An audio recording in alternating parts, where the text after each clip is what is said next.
Morning, Good morning. Tita Chiki. Happy Mother's Day. Yes, sa inyo rin po na po. featured na bidang nanay natin ngayon, Kuya Willie. Yeah.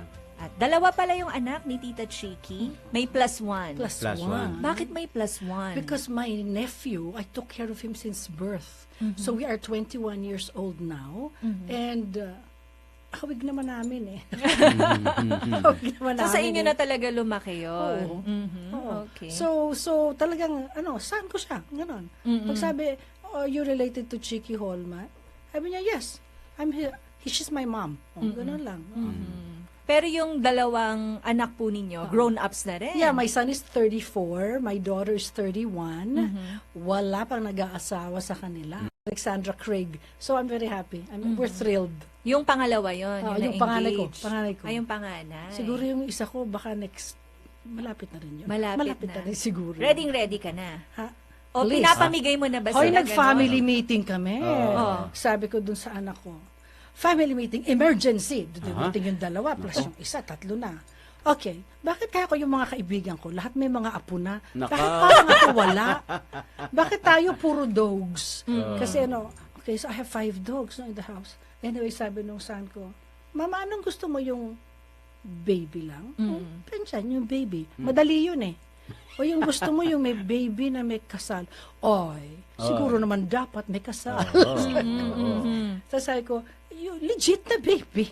Tapos sabi niya, okay, we can discuss. Tapos silang dalawa nagmagkapatid. Una ka na lang kasi Buti lang hindi si mama nasa lola mode daw. Oo. Ano bang atmosphere sa loob po ng tahanan ninyo?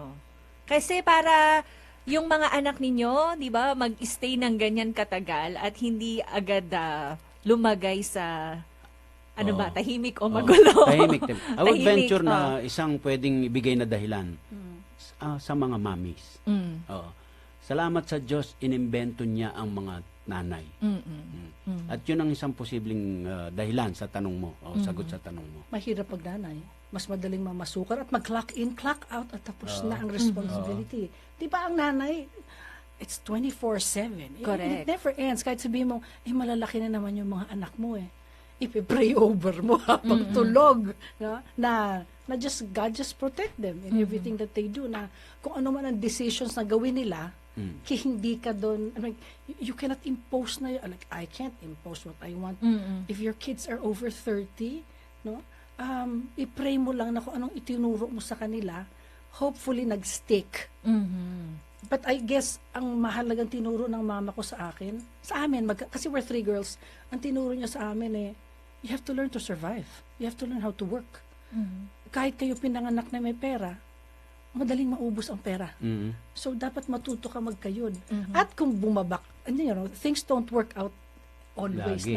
na the way na gusto mo. Yes. But kung bumaksa ka, hopefully nakakita, 4 lang. Tumayo ka uli, pagpagan mo sarili mo, go and Go fight naman. again. Yes. Yan ang Yun- kabilin-bilinan sa'yo ng mami Sabi mo. niya, and just, it takes so little to be